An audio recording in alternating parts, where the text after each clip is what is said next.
because we would start in the company. No bank will give you any penny for that, because even though you are who you are, right? And we learn in the hard way that it's not that easy as it used to be when you were this CEO or whatever, right? So, and we didn't know anything about raising money or finding investors, nothing. We'd have zero experience on that. So we ended up putting our own money, our own savings, our own, our family savings to build the company, and that's how we started. Wow, Betting everything. So even with your experience in the industry, 15 years, and if we talk about the total experience in logistics industries, you're probably closer to 20, 25 years. When you take the total experience, 15 years with your prior employer, you should have absolutely, you'll probably forget more about the logistics industries, probably even in Panama, you'll probably forget more than what people will ever know. With your experience, why should you be afraid to start your own business?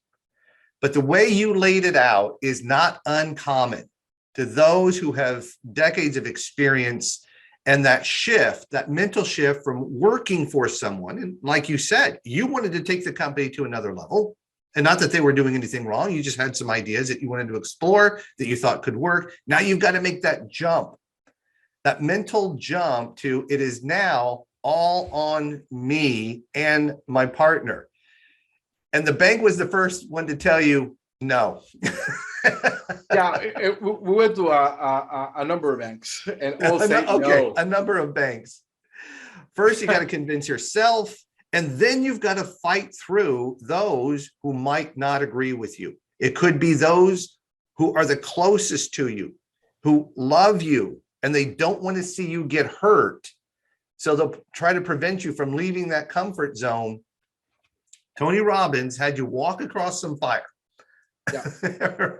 and during that time, I also my kids are grown, and we meet all the family, and I explained them exactly the plans of they knew about, we were about to lose all our the benefits of having this position. Mm-hmm. So this was a family agreement. They say, okay, Dad, do it. This is your thing.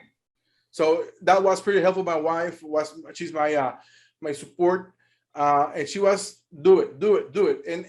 And during all this period, Mike, I also changed a lot on my personal life, on my health practice. During my years in the corporate world, my only principal thing was the company, my job. I need to be there early. I work on weekends, I work on nights, no vacations. I was really committed with that. And in this process, I learned that I was first, like I was more important. And today, I focus on me, and that is giving results to the business. So it's different. So all the things that I learned in that seminar, I have applied it to my life, and works. That makes sense. Yeah. It's a familiar path from the newest entrepreneurs to the most, I should say, it's the same path from individuals who have very little experience in the industry to veterans like yourself in what their respective industry, making that leap into entrepreneurship. It's flat out scary. It's an adjustment and a change of everything that you have grown secure about. You now are taking on all of that, but I think also what you're outlining is you're going to start betting on yourself. You're going to start betting on your own ideas. Security now means no one can fire me unless I fire myself, or I don't fulfill, or my plan doesn't sell to anyone.